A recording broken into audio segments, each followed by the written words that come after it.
no idea what this is, but I'm just kind of mixed in with the action. Welcome to Wenzhou, everyone, and welcome to another day of my 2,000-kilometer Zhejiang province bike tour. Today is my furthest south stretch of this bike tour. I'm going all the way to Canal County, which is very close to Fujian. Almost there, but not quite. And then I'll be heading north after that.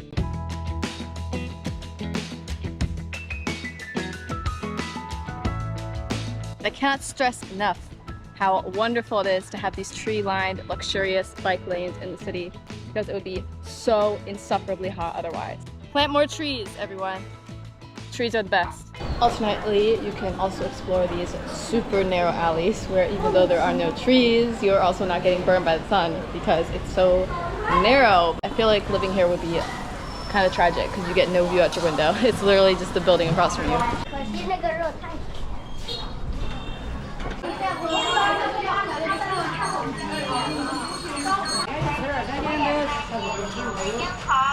Some of the worst traffic I've experienced this entire bike route, and there's not even a car in sight. Narrow alleyway life. Be like this. Occasional alleyway traffic aside, I am truly obsessed with the vibrant personality of Wenzhou and all of the ancient streets and temples that this place is full of.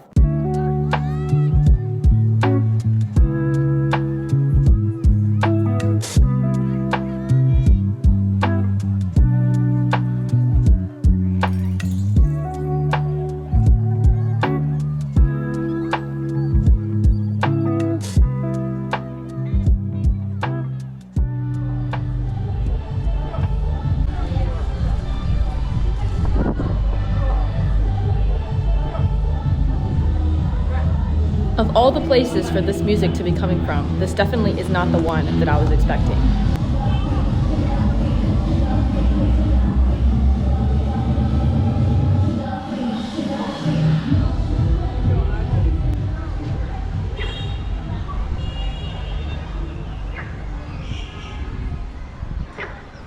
I just love how full of life these canals are. Just walking along the edge, biking along the edge here, you can literally hear the frogs making their frog sounds. You can look down here and see the reeds rustling in the breeze. You can actually see right here on the bank of this river all these pipes sticking out. If you came here in probably like 2016 or 2010, you would just see everything going straight in the river.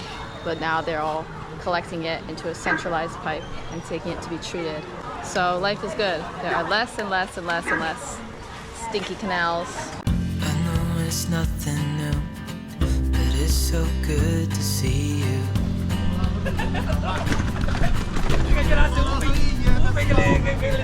We do this every day, and I'm still so amazed by you. So hold me tight through the... Hold on a second, back that up. Is that an anatomically correct stone guardian lion? That ain't right. Bring back the wonky lions carved by someone who's never seen a lion before. Get this abomination out of here. Okay, continue. Sorry about that.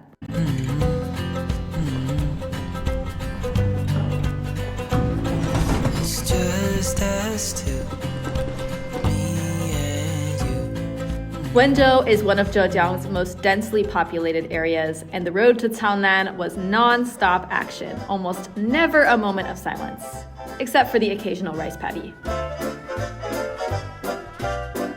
And finally, I arrived at my destination. Welcome to Canal, everyone. There are some beautiful beaches here, and they're definitely worth a visit if you come by Canal, but the main thing I'm here to see actually isn't the natural scenery.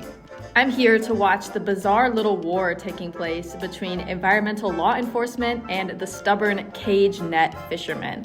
What is this mysterious contraption, you might be wondering, and what is so bad about it that merits a whole dedicated team going around on a rubber raft to remove these nets? 你看有没有？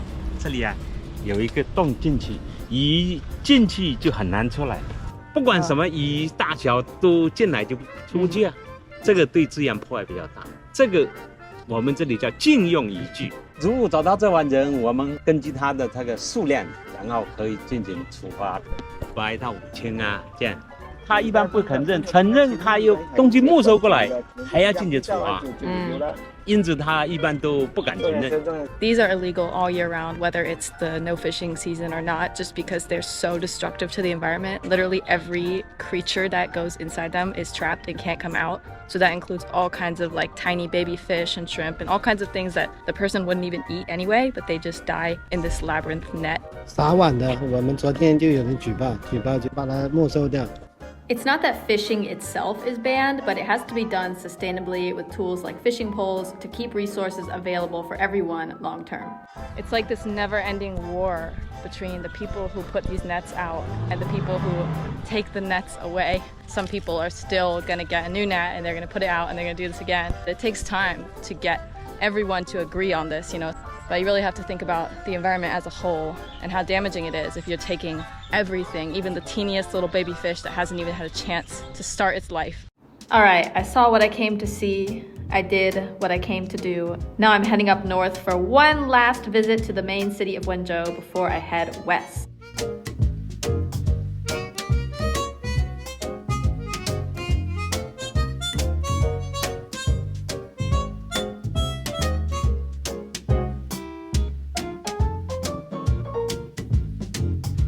I live for the uncles in cute cartoon cars.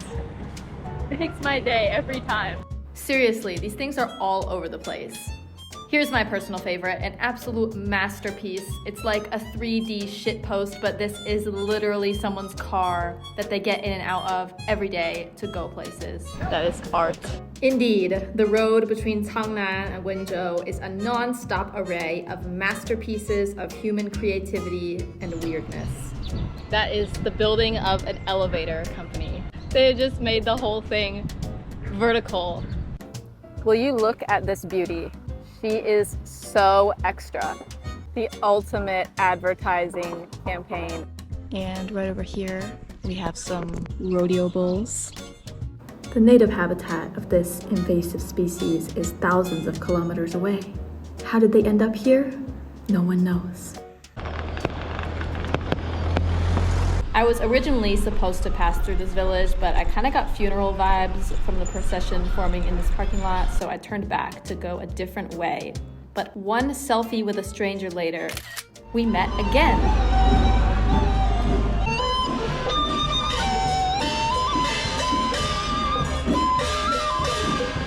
It was at this point that I made a critical error. I didn't look closely enough at this sign, and at a glance, I thought it was an ad for a famous tea drink. Come on, you know they look similar. So I thought, there's no way the capitalist pigs would have hijacked a funeral. So I went on following the parade for quite a while, thinking it was some other kind of event.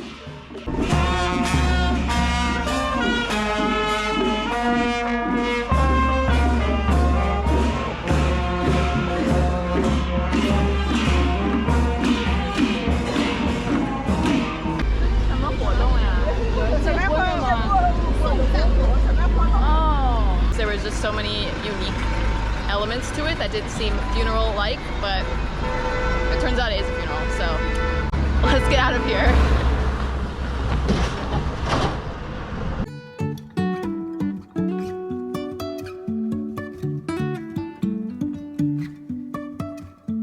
Life is a winding road, no telling where it goes. Driving through days and nights, won't stop for traffic lights. And we're back in the city center of Wenzhou, the place with the urban swimming hole that you guys may remember from last month's video. The perfect place to cool down in the blazing summer sun. Another escape from the Wenzhou heat is edible, and my friend Xiaobai took me to try it. 温州人的夏天不能没有这个九珊瑚冰淇淋。我以前小时候是我爸跟我2个人洗完澡，然后就跑到那个山脚下，就是买一个这种冰淇淋。以前是没有蛋卷的，它是放在一种高脚的，就是那种红酒杯子里面，然后给你勺子，然后在里面吃。This ice cream really is everywhere in Wenzhou. 冰激凌，九珊瑚。这么荒凉的地方还来买冰淇淋？我天天在这里买。九珊瑚加油！冰激凌，加油！矿泉水。冰激淋，九山湖冰淇淋。 Xiaobai also took me to one of Wenzhou's most famous places, Wuma Street. But to her, it's not just a tourist destination, it's actually full of memories from decades ago. This place is now a bustling tourist street, but believe it or not, her family actually used to live here, so it was something completely different a few decades ago. 这是我老家，我在这里住了10几年。然后这边是饮食店，然后这边以前是我们这里的南洋照相馆，最早的那个。然后就是这里，我家原来就是这里上吃。哦，好热呀！它以前就是没有空调房的，之前你们家里就是这么热？没有的，对。本来就是对面是有别的邻居的，哦。后来对面一排全部拆掉了，然后路面拓宽了。然后我们家以前是上面还有个阁楼。我以前是这样，我爸爸妈妈住楼下，然后那个阁楼有个小楼梯，小梯子就是那种竹梯子，架在那个墙上，然后我爬上去的。本来是这里类似于这个位置有个窗户，然后我就趴在那上面写作业。就是以前是这一块是一家人，这里有个门是我家，然后这里再进去是另外一个阿姨家。你是独生子女吧？对。如果有兄弟姐妹太再生一个没地方。And with that, my time in Wenzhou is finally over. This fascinating region got 3 entire videos dedicated to it, so that should tell you how much I am obsessed with this place. Up next, we'll be heading west towards the city of Lishui and trading Wenzhou's bustling alleyways and colorful temples for beautiful scenery and a new set of interesting encounters with locals. Stay tuned and see you guys next time.